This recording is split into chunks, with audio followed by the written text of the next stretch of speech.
Hello all, welcome to Narayana IAS Academy. This is Sureka Bhaskar presenting to you the daily news analysis. For today's discussion, we've picked up a number of articles from The Hindu and the Indian Express which are both important and relevant for the UPSC CSE examination.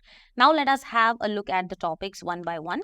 The first article has been taken from page number 10 of The Hindu, India's R&D funding, breaking down the numbers. So this particular article talks about the interim budget 2024-2025 that has allocated a corpus of around 1 lakh crore for research and development ecosystem in India. Also, we look at the status of research and development, the associated challenges as well as the government initiatives to enhance the same.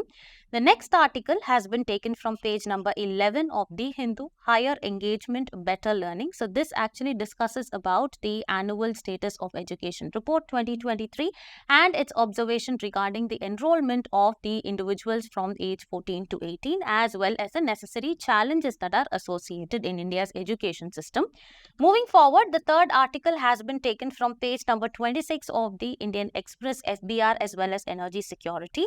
So this particular article talks about India's first indigenous fast breeder reactor at Kalpakkam that has actually begun the core loading, and this makes a pivotal advancement in the country's 3-stage nuclear power program. And moving forward, the fourth article has been taken from page number 14 of The Hindu again. Canadian probe into Nijjar case is not over, and here it is actually told by the New Zealand Deputy Prime Minister. So here it talks about the major setback to Canada where the questions that has been raised by New Zealand, one of the 5 members of the Five Eye Alliance, against the claims that Canada has made with regards to India's involvement in the killing and the murder of Nijjar, who was a Khalistan separatist who was actually killed in British Columbia in 2023. And the last news for the day has been taken from page number 27 of the Indian Express, that is PM Vishwakarma Yojana, where the government is actually pacing up the implementation of the provisions of the scheme for supporting the craftspeople as well as the artisans. And towards the end of the session, we will conclude it by solving few prelims as well as the mains practice questions. Embark on your UPSC journey with Narayana IAS Academy. Our esteemed 5-year and 3-year integrated programs are now open for admissions in Hyderabad, Vijayawada and Nellore. Our courses include robust research and development backed initiatives such as our daily news analysis, which gives us a comprehensive view program for a broader understanding of current affairs. Our NCERT program, a foundational course that covers all NCERT syllabus, which is crucial for the UPSC preparation. And followed by this, our mentorship program for personalized guidance and regular test series for systematic learning and assessment is available for your subscription. So begin your journey to becoming a leader with Narayana IAS Academy today. The first article for the day, that is India's research and development funding, breaking down the numbers. So this particular article discusses about the amount of funds that has been allocated by the government for the research and development in India.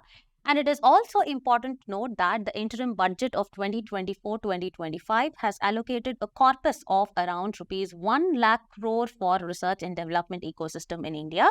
And also, it is important to note that there has been a decision in order to rebrand the slogan that has been given by Mr. Lal Bahadur Shastri, that is Jai Jawan, Jai Kisan, that eventually became Jai Jawan, Jai Kisan, Jai Vigyan, which actually fosters importance to the field of science by Mr. Atal Bihari Vajpayee, which eventually actually has to be reframed or it has to be rebranded as Jai Jawan, Jai Kisan, Jai Vigyan, Jai Anusandhan, that actually fosters the importance on research and development in India. So in this particular article, we will be discussing about the research and development ecosystem in India, that is India's research ecosystem, and we can tag this particular topic under GS paper 3, indigenization of technology and development of new technology as well as issues relating to the intellectual property rights under the mains examination. Moving forward, we've got previous year questions, especially in the mains examination in 2014 and 15 that had been asked on the scientific research in Indian universities as well as again initial initiatives that can propel research in premier research institutions for gainful innovation. So always innovation, research and development are very, very important, especially with respect to that of your mains examination. So moving forward, let us actually understand what this article is discussing about. So the interim budget for 2024-2025 has actually allocated a significant corpus of rupees 1 lakh crore in order to strengthen India's research as well as innovation ecosystem. And also, as we discussed, I told that there has been a decision in order to rebrand the slogan that was given by Lal Bahadur Shastri, that is Jai Jawan, Jai Kisan. That had actually become Jai Jawan, Jai Kisan and Jai Vigyan, that had been given by Atal Bihari Vajpayee, to now Jai Jawan, Jai Kisan, Jai Vigyan, Jai Anusandhan by the Prime Minister. And this is intended to reinforce the foundation of research and innovation for development in India. So moving forward, let us actually understand what is the current state of research and development investment in India. The first one, if we see, there has been a growth in research and development investment. If we see the GERD, that is the gross expenditure on research and development in the country, has been consistently increasing, and over the years you can see it has almost doubled, that is from about rupees 60,196 crores in 2010-11. Now it has doubled to more than 1,27,000 crores in 2020-2021. And however, the expenditure has actually increased. When you look at it as a percentage of GDP, it is relatively low. Now looking at this particular graph, we'll understand along the x-axis we have the period in terms of years, that is the period of 1990 to 91, 95, etc. And along the y-axis we can see the research and development expenditure in crores, and towards the right you can see the GERD, that is as the percentage of GDP that is expressed here. So if we see the R&D expenditure as actually explained in this particular statement, it has more than doubled when compared to the 2010 levels to the current 2021-2022 levels, that you can actually see an increasing trajectory, whereas the percentage to GDP as actually mentioned over here remains significantly low at somewhere around 0.64. So moving ahead, if we actually see the global comparison, it is actually seen that India falls behind major developed as well as the emerging economies such as China, which has the spending of around 2.4%, Germany around 3.1%, and followed by South Korea, that is around 4.8%, and the US, which is around 3.5%. That is, the GERD as a percentage of GDP is more in these economies when compared to that of India. And if we see the policy recommendations, that is both the 2013 Science, Technology and Innovation Policy as well as the Economic Survey has actually recommended increasing this research and development spending to at least 2% of the gross domestic product. Now moving forward, if you actually look at this particular graph, we can see where India lies over here, okay. That is in 2015 it has been 0.69, and around 2020 you can see around 0.70. Whereas if you compare it with that of the United States of America as well as China, you can actually see the increase in the investment or the spending that is actually taking place in research and development. Now let us see India's research output as well as innovation. Okay, so despite the comparatively lower share of GDP that has been dedicated to research and development, India has successfully emerged as the powerhouse in producing academic talent. So do we have numbers which are a good evidence for it? Yes, of course, because if we see the number of PhD graduates that India produces annually, it is around 40,813 PhDs annually, and thereby we actually stand third globally. Okay. And moving on, if we see the research publication that India actually publishes with over 3 lakh publications in 2022, India again ranks third in the world in terms of research publications. And if you see the patent grants, India actually again has ranked 6th globally with around 31,000 or 30,490 patents that has been granted in the year 2022. Now let us move on and understand India's R&D funding dynamics as well as sectoral contribution. That is, whether the private sector is contributing more or the public sector is contributing more. Let us actually look into it. Okay. So the first one is government's predominant role. We need to know that the government sector, which is both the central government as well as the state government, then if we see the higher education institutions as well as the public sector industry, these are the primary drivers of GERD. Okay, that is the gross expenditure in research and development, and they combinedly contribute to over 60%. This actually highlights the reliance on the public funding for research and development in India. Moving forward, if you look at the private sector contribution in 2020-2021, the private sector industry had contributed only to 36.4% of GERD, that is the gross expenditure. So you can actually see here the national R&D expenditure sector-wise in 2020-21. So here it is very clearly seen that the central government has actually contributed to around 43.7%, and then if you see the private sector industry, this has contributed to around 36.5%, state sector is only 6.7%, and if you see the public sector industry, it actually stands at only 4.4%, followed by the higher education sector, this is actually 8.8%. Now moving forward, let us actually dwell into the challenges for the sustainable science funding in India. What are the challenges? The first one is low private sector contribution. Okay, so private sector, as we saw, it contributes only to around 36.4%. Okay. And this is actually against the global norm. So globally, if you see, it is generally the private sector contributes to around 65% of the R&D. That is 65% of R&D funding by businesses. And moreover, if you move forward, there is over dependence on the government funding in India. Okay, that we already saw. That is, research, it then becomes vulnerable to policy changes as well as the budget constraints if it is too much reliable on the government. Next, we see there are a lot of regulatory barriers. That is, first one is there is a lack of clear exit strategies in sectors, especially like sectors like biotechnology. And also there are, fears of IPR, that is intellectual property rights infringement, and this actually deters further investments, coming in place.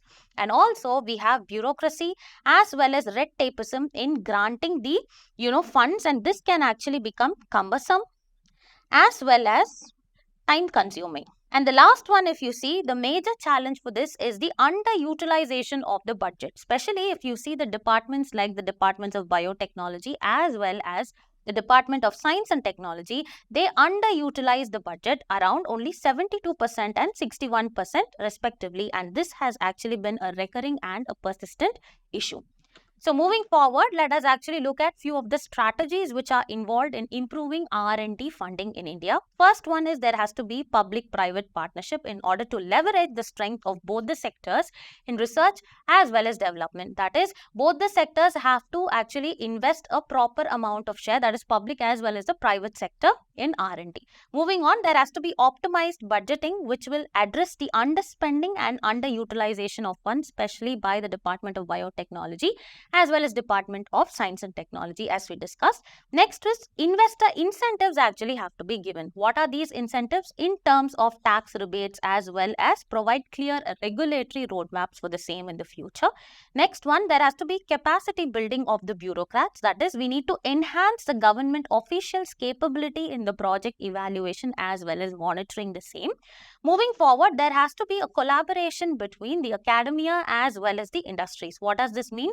The strengthen collaboration and suggest policy reforms for R&D investment by this industry as well as academia collaboration. Moreover, there has to be a dedicated fund for research and development where establishing a national fund for the stable funding in priority research areas will come handy. Moving forward, finally, we look at few of the government measures for advancement of the science funding in India.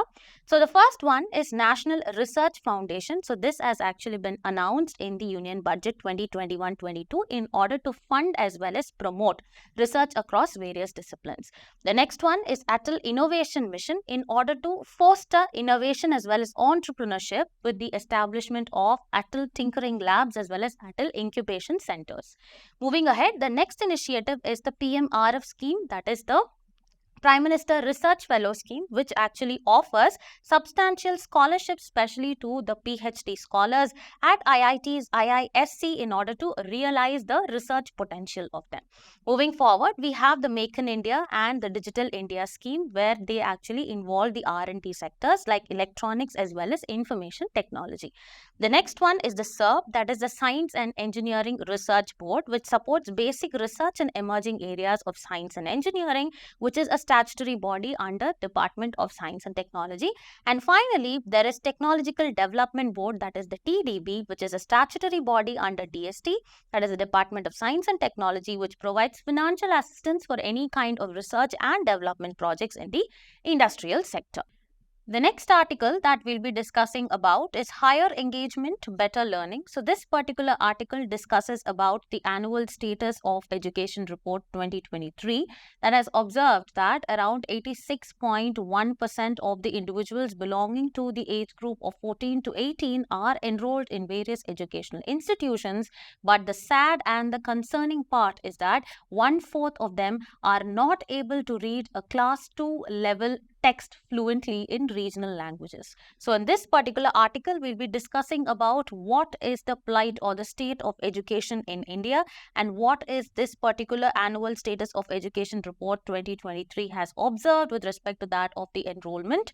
And this can be mapped to GS paper 2, issues relating to development and management of social sector services relating to health, education as well as human resources for the mains examination. So moving forward, as we know that education is a very, very important topic for both the prelims as well as the mains examination. We've got a question in 2022 on the right of children to free and compulsory education act of 2009, and in 2020 there was a question on the national education policy 2020. So this actually becomes an important topic of discussion for our examination.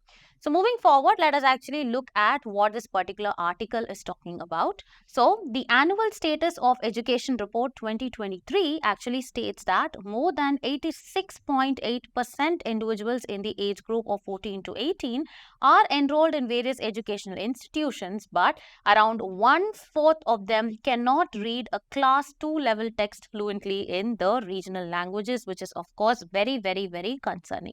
Now let us actually move ahead or move further to understand the persistent learning deficit a closer look. So it is actually found out that there is a higher enrollment, but there is a low level of proficiency in the enrollment of the students. Okay. So let us see the 2023 report, which is actually titled Beyond Basics. This has actually found that while the rural youth enrollment has actually improved to over 86.8%, many still struggle with basic reading as well as arithmetic skills. Also, the report states that the basic reading abilities for the rural class 3 children actually remained same since 2018. That is a huge deficit, right? At around 42.3%. Moving forward, it also found that there has been a rural-urban divide, with the urban children twice as likely to be able to read fluently when compared to that of the rural children. And now, all this eventually narrows down to the basic concept of attendance versus engagement. Okay, attendance is nothing but your mere presence, just because there is an RTE, right to education. So that actually has to be changed to engagement. Here the crux of the issue lies in the difference between the mere attendance as well as meaningful engagement. Okay, and however, if you see in India's scenario, the schools are struggling to engage the students, thereby which eventually results in low attendance as well as minimal learning. So here, if you actually see here this particular infographic, it actually talks about how proficient are secondary school students in India. It is actually found that 57% of the 14 to 18-year-olds cannot do a simple division or an arithmetic problem, and 40% of 18-year-olds cannot read a simple sentence in English, and 25% in the age group of 14 to 18 cannot read basic text in their own language, and also only 5% of the school students are taking some kind of vocational education. 42% of 14 to 18 age group students are working regardless of their schooling. This is a very, very saddening concern. 76% could not even count money, and 58% cannot read their state map, and 14% could not read India map. And the female dropout rate are actually increasing with the increase in the age, and also 75% youth have their own bank account. So this is what the ASER 2023 report has actually observed. Okay, now moving on, let us actually understand what are the systemic challenges that are hindering the student engagement in Indian educational system. So now if we see, there is an inadequate teacher allocation as well as training. Okay, that is, there is a huge shortage of teachers in the Indian educational system, and this eventually impacts the ability in order to provide individualized attention, which is crucial for the engagement. Okay, so in India, the teacher student ratio is well below the recommended number as per the Right to Education Act of 2009, which actually recommends the pupil teacher ratio as 30:1 for primary educational institution as well as 35:1 for the upper primary. Okay, that is, for 30 students there has to be one teacher. This is for the primary, and upper primary, if you see, it has to be 35:1. And also there is actually outdated training methods. Okay, the level of engagement first is actually poor because more of attention is only given to the first benchers and not the last benchers. And now added to this, there is actually a method followed that is nothing but the cramming up or the rote learning. Okay, so here there is an outdated training methods also, which often fails to equip the teachers with modern engaging pedagogical skills. And the next one is, there is a poor systemic governance. That is, first is, there is a lack of accountability, where we see there is weak mechanisms for ensuring teacher motivation as well as capacity or capability. Following that, there is inflexible curriculum. That is, there is very rigid curriculum, and most of us actually won't feel suitable for our intellect and the caliber or our learning capacity. Okay, that is rigid curricula. This limits the ability in order to tailor the lessons, that is, in order to make the lessons flexible to a student interest. Moving forward, there is lack of resources as well as infrastructure. This is a problem with respect for, any sector in India actually faces an infrastructural deficit.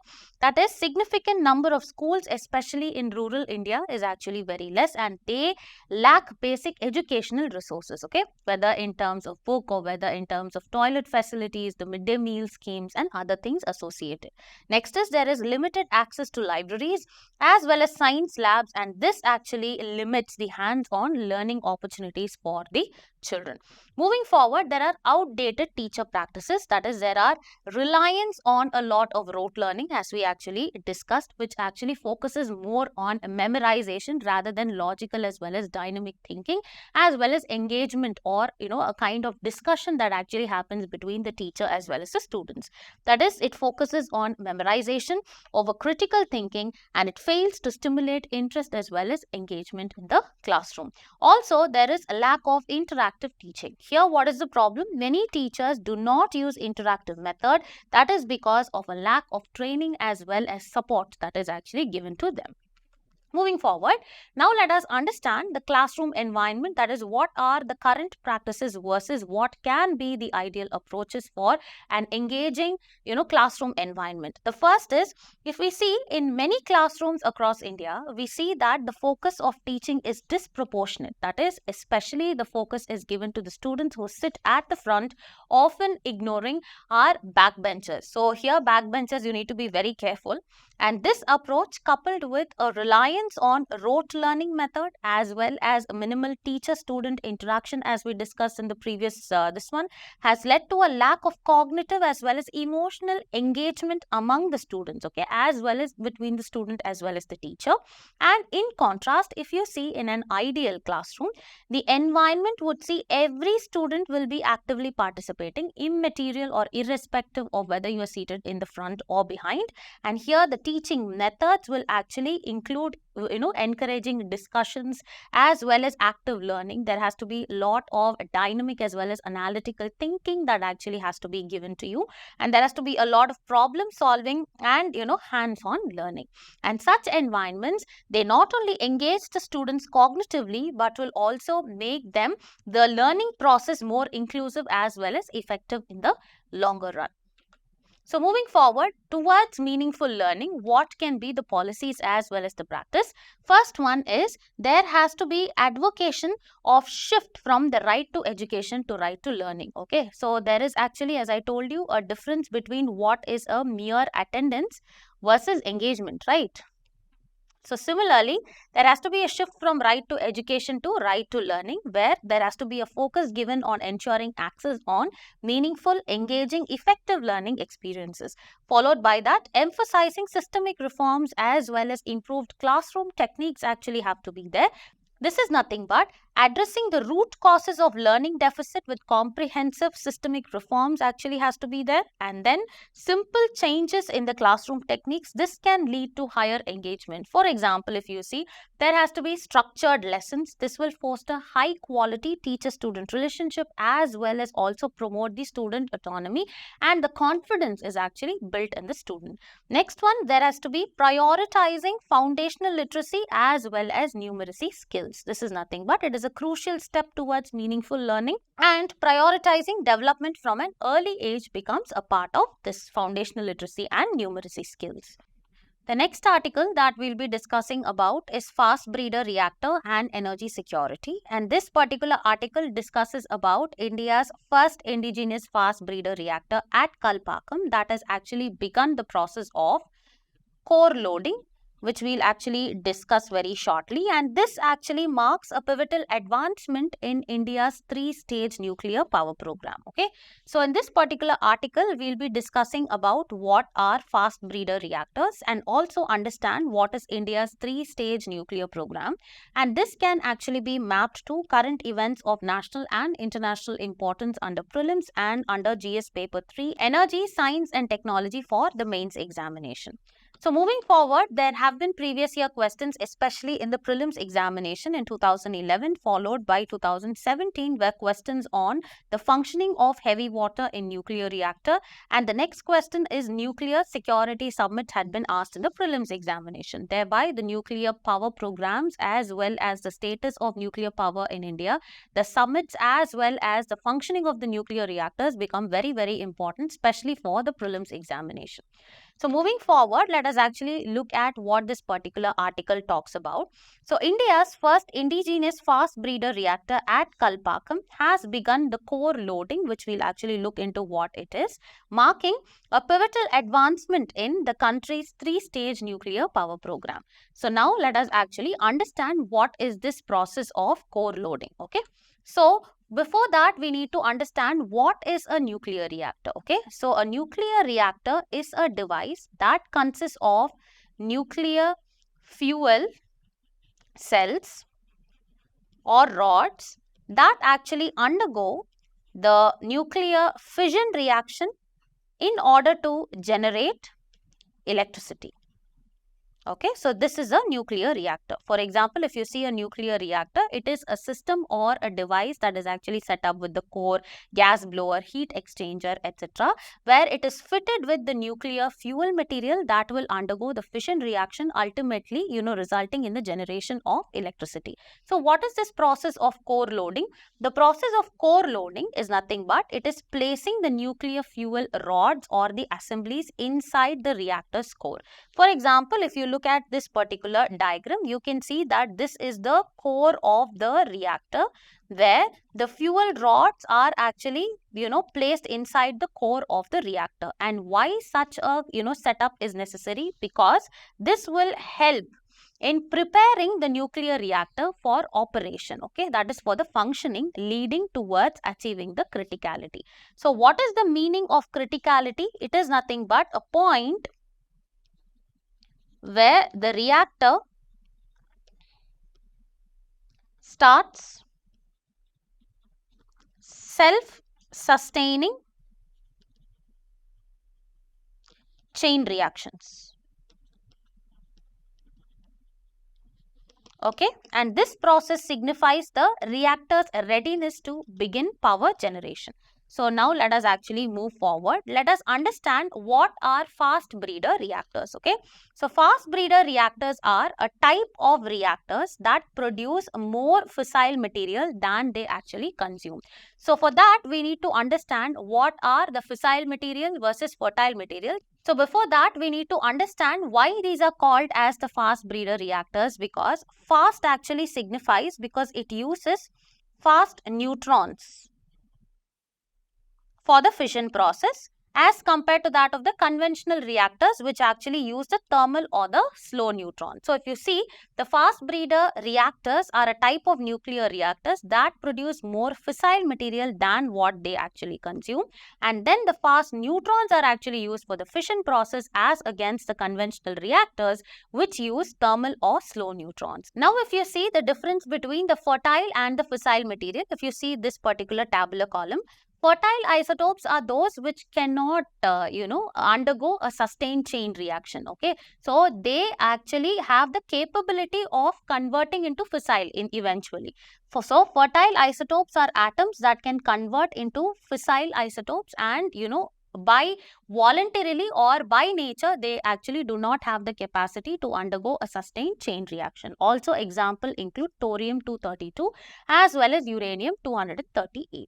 And this actually signifies the atomic weight. If you see the fissile isotopes, they are items that can actually undergo the fission reactions. And here examples include uranium-235, plutonium-239 as well as uranium-233. So this is what is the difference between fertile as well as fissile. So the fast breeder reactors, that is, the capability allows them to efficiently convert the fertile materials into fissile materials, thereby significantly enhancing the fuel efficiency and reducing the waste. And this actually forms the crucial second stage of India's three-stage nuclear program. So now let us actually understand what is India's three-stage nuclear program, and for a sustained chain reaction, the fission reaction, how it takes place is, for example, you have uranium-235, which is nothing but a fissile isotope that I have taken. So this actually reacts with a neutron, that is, it absorbs a neutron and it actually provides an unstable nucleus, for example, uranium-236, and this actually undergoes a process of beta decay, and this generates 3 other neutrons as byproducts and an isotope, which again is actually, it reacts with another U-235 atom, and this actually continues as a chain reaction, and this is the process of fission. Okay, so this is what is the fission reaction that we are entirely talking about in this topic. Now moving forward, let us understand what is India's three-stage nuclear program. Okay, so this was initially formulated by Homi J. Bhabha in the year 1950 or around 1950s, and the ultimate aim of India's three-stage nuclear program is to utilize the massive or the abundant reserves of thorium that we have. Especially we see the monazite sand along the coast of Kerala. Okay, now let us actually understand what are the different stages of the nuclear reactor. The first stage is over here. This is actually, it has a pressurized heavy water reactor. Okay. And here we have the use of natural uranium dioxide fuel, which is not a fissile material, but it is a fertile material. So we have U-238 into the pressurized heavy water reactor, and ultimately after undergoing the fission reaction, it actually gives out plutonium-239, and here plutonium-239 is a fissile material, okay, that is capable of undergoing a sustained chain reaction. And over here, the plutonium-239 that is actually produced is further fed into the fast breeder reactor in the second stage, okay, and this actually produces fast neutrons and more of plutonium as a byproduct, which is again fed into this particular reactor. And now what happens, we have the thorium along the core of the fast breeder reactor, and this also undergoes reaction with the fast neutrons, and that actually results in the byproduct of uranium-233. okay, and this U-233 is actually fed into the third stage, that is the breeder reactor, which undergoes a lot of fission reaction and then produces more uranium, which is again fed into it, and thereby actually enabling the generation of electricity. So this is actually the overview of what is India's three-stage nuclear program and how does the fission reaction actually takes place. Now beyond this, let us actually see how are the FBRs, that is the fast breeder reactors, are significant for India. Okay, So the first thing is that it has a lot of fuel efficiency, that is they efficiently convert the fertile material into the fissile material as we saw, ensuring a more sustainable use of nuclear resources. The second point is that the thorium utilization. FBRs are a stepping stone towards the utilization of the thorium. We saw that the resource abundance, especially in the coast of Kerala, that is the monazite sand. And the second one is there is a lot of self-sufficiency in the nuclear energy. That is, stage 2 is a strategic step towards making India completely self-sufficient in nuclear energy. Why? Because instead of uranium, which is less in reserves in India, the core of the reactor makes use of thorium, whose reserves are actually abundant in the country. It is a major goal of the country's nuclear program. The next article that we'll be discussing about is Canadian probe into Nijjar case is not over, says New Zealand Deputy Prime Minister. So this particular article discusses about the killing of Hardeep Singh Nijjar, a Khalistan separatist in the year 2023 in British Columbia, following which the Canadian Prime Minister Mr. Justin Trudeau had claimed or alleged India's involvement in the killing and the murder of Hardeep Singh. Now, as a major setback to Canadian claim, New Zealand, which is one of the members of the Five Eye Alliance, has actually questioned the claim of Canada over India's involvement in the killing. Now, in this particular article, we'll be discussing about what is this Five Eye Alliance, and it is an important part of the international organizations, and we can map this particular topic to current events of national and international importance for prelims and under GS paper 2 mains, that is international organizations. Moving forward, in the year 2016, we actually have a prelims question on the International Solar Alliance, which was when it was launched and what are the member countries. So any kind of negotiations, any kind of bilateral ties, any kind of an organization becomes very, very important, especially for the prelims examination. Moving forward, now let us actually understand what this particular news article is about. So, in a huge setback to Canada, New Zealand, which happens to be one of the members of the Five Eyes Alliance, has questioned the Canadian Prime Minister's claim of a potential Indian link to the killing of Hardeep Singh Nijjar, who was a Khalistan separatist in the year 2023 in British Columbia. Now, moving forward, let us actually understand the background of this particular news. So, Hardeep Singh Nijjar, who was he? He was a Khalistan separatist who was shot and killed in British Columbia in 2023. And following that, the Canadian Prime Minister, Mr. Trudeau, had actually alleged India's involvement in Nijjar's killing, leading to a diplomatic dispute between both sides, that is India and Canada. After that, what happened? In 2023, the Five Eyes Alliance, that is few countries of this Five Eye Alliance, had actually provided some kind of an evidence of India's involvement in the killing. Now, this is what it is said here.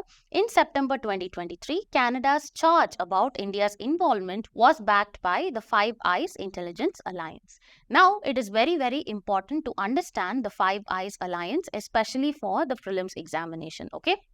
So, it is a collaborative intelligence sharing network that actually comprises of 5 major economies of the world. That is the US, the UK, Canada, Australia, and New Zealand. Okay, so let's actually see here. It is a collaborative intelligence sharing network comprising of the US, UK, Canada, Australia, as well as New Zealand. So, the major objective of this particular alliance is to enhance the cooperation in signals intelligence, that is the SIGINT, which is nothing but signals intelligence, and to share intelligence information among the members. The origin was that it was established after the World War II in order to counter the Cold War Soviet, that is the USSR threat, as a part of UK-USA agreement, which was actually signed then. So, the key surveillance programs that are actually operated by the Five Eyes Alliance include PRISM, Tempora, X-Key Source, Stateroom, Echelon, as well as Muscular. So now if we actually move beyond Five Eyes, intelligence sharing agreements have now been expanded beyond Five Eyes in the current changing or the rapidly transitioning geopolitical scenario. That is, in the Five Eyes Alliance, we can actually see the countries of US, UK, Canada, Australia, and New Zealand.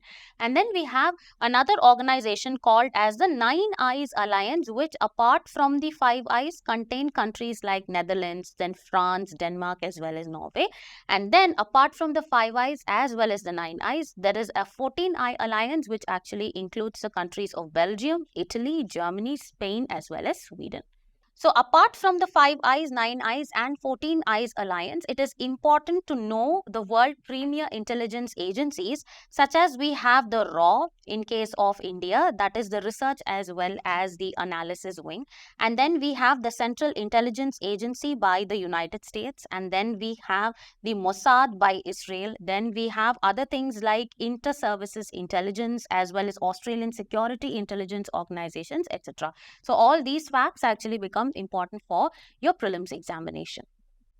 The next article that we'll be discussing about is PM Vishwakarma. So this particular scheme is in news because the government is actually trying to pace up the implementation of the provisions of PM Vishwakarma scheme in order to support the craftsmen as well as artisans. So in this particular article, we'll be dealing with what is PM Vishwakarma Yojana, as it forms a part of government initiatives as well as schemes. And we can map this to the social sector initiatives under prelims as well as for mains. It comes under GS paper 2, welfare schemes for the vulnerable sections of the population by the center as well as states. Moving forward, if we see, there has been a previous year question asked in the prelims examination in 2016 on the Atal Pension Yojana. So any kind of social sector scheme specially targeting the vulnerable sections of the population like women, elderly, children, etc. become very, very important, especially for your prelims examination. So moving forward, let us actually understand what this particular PM Vishwakarma scheme is all about. So the union government is rapidly pacing up the implementation of the PM Vishwakarma scheme in order to support the craftsmen as well as artisans. Now let us get to understand what is this PM Vishwakarma Yojana all about. Okay, so it is a central sector scheme in order to provide end-to-end support to the traditional artisans as well as the crafts people. Okay, so what is a central sector scheme? Central sector scheme is nothing but it is 100% funded by the union government and it is implemented by the central government machinery. Okay, so this is called as the central sector scheme, whereas a centrally sponsored scheme is certain percentage of funds is actually provided by the center and the remaining by the state or the associated UTs. Okay, so this particular Vishwakarma scheme was originally announced in the Union Budget 2023 and the implementation agency for this is the MSME, that is the Ministry of Micro, Small as well as Medium Enterprises. Moving forward, the beneficiaries of this particular scheme include the individuals who are skilled in traditional craftsmanship, especially from the OBCs, that is the other backward class community. Okay, and the outlay for this particular scheme is around 13,000 crore rupees and it is fully funded by the central government since it is a central sector scheme. Moving forward, let us actually understand the eligibility criteria to be involved or enrolled in this particular scheme. Okay, so first the person should be an artisan or a craftsman. Okay, and then the person should be engaged in one of the 18 family-based traditional trades which are mentioned in the scheme. So what are these 18 family-based traditional trades are? This includes, wood-based, either a carpenter or a boat maker, or can be iron or metal-based or stone-based trades such as the armorer, blacksmith, hammer toolkit maker, locksmith, sculptor, or the stone breaker, etc. Or it can be a goldsmith that is involved in the gold or the silver jewelry based. Next one can be clay based like a potter, can also be a leather based trade such as a cobbler or a shoesmith or a footwear artisan.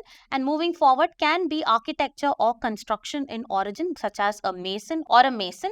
Next one, the others actually include basket, mat, broom, then doll, toy maker, garland maker, washerman, tailor, fishing net maker, etc. So these are the 18 family-based traditional trades that are mentioned in this particular Vishwakarma scheme. And the person should be working in an unorganized sector on a self-employment basis. This is very, very important, and the minimum age of the beneficiary should be 18 years on the date of registration to be enrolled in this particular scheme. And also, the beneficiary should not have availed loans under similar credit-based schemes of the central government or the state government in the past 5 years. Which are the credit-based schemes? It actually includes PMEGP, that is the Prime Minister Employment Generation Program. Then it includes the PM Swanidhi, this is the PM Street Vendor Atmanirbhar Nidhi, as well as the Mudra scheme. Okay. Moving forward, the benefits of the scheme shall be restricted to one member of the family only, and also a person in the government service and their family members shall not be eligible under the particular Vishwakarma scheme. Now moving forward, let us actually understand what are the key features of this scheme. The first is a recognition, that is acknowledgement as Vishwakarma with a certificate and an identity card is actually provided. Next one is basic and advanced training with a training stipend of rupees 500 per day is actually given from the side of the government to the artisan. Next is there is a toolkit incentive, that is a grant of rupees 15,000 for tools is actually given, and also a credit support is given, that is a collateral free enterprise development loans of rupees 1 lakh in the first tranche, followed by rupees 2 lakh in the second tranche, with concessional interest rates and government backed credit guarantee fees is actually provided to the artisans. Moving forward, there is also an incentive which is provided for the digital transaction, that is rupees 1 per transaction up to 100 transactions monthly. That is, for example, if I am buying something from a goldsmith or a blacksmith or a cobbler, what happens is till 100 transactions, or if I'm actually giving him money, then what happens, it again becomes an unorganized or an informal kind of payment. So in order to acknowledge their effort, government is actually providing 1 rupee per digital transaction. That is, if I'm paying via UPI, then they get a credit of rupee 1, and that actually they get till the 100th transaction. Okay, then the marketing support is services like quality certification, branding and promotion, e-commerce linkage, trade fairs, advertising, and other marketing activities which are facilitated by the National Committee for Marketing is actually provided under this particular Vishwakarma scheme.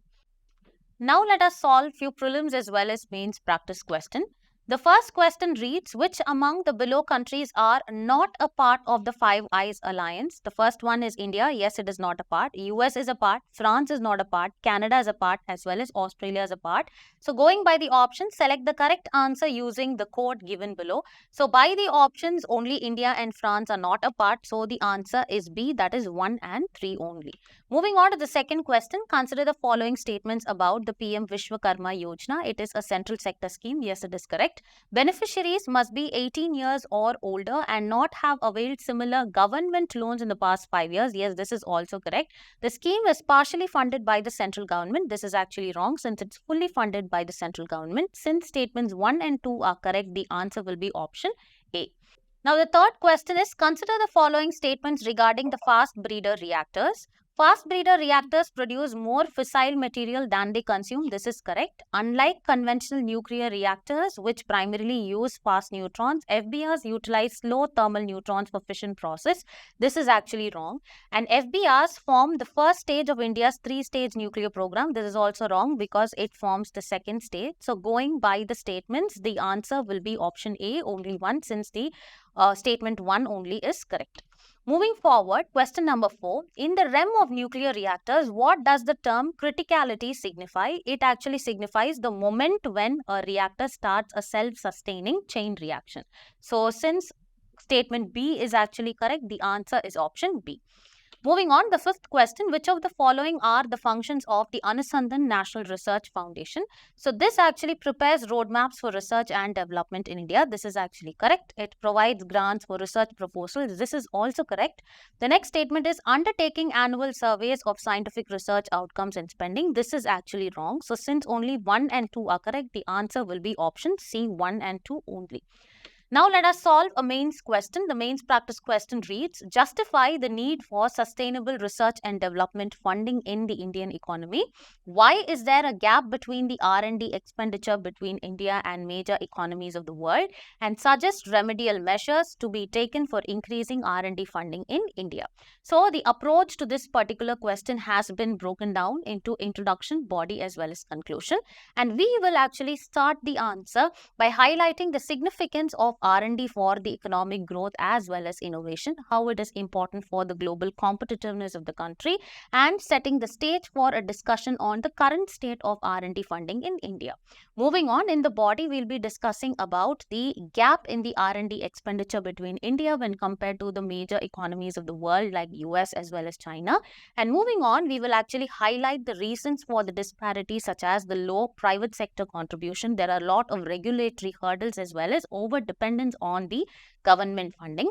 And finally, we will actually suggest measures for improvement, including enhancing the public-private partnerships, simplifying the regulatory framework, then establishing a dedicated R&D fund, and finally promoting industry-academia collaboration, etc. And then in the conclusion, we'll actually end the answer by emphasizing the need for a multifaceted approach involving government initiatives, private sector engagement, and policy reforms in order to achieve sustainable growth and development through research and development. So with this, we've come to an end of the DNA analysis. So for regular updates, please do like, share, and subscribe to Narayana IAS Academy YouTube channel. Thank you.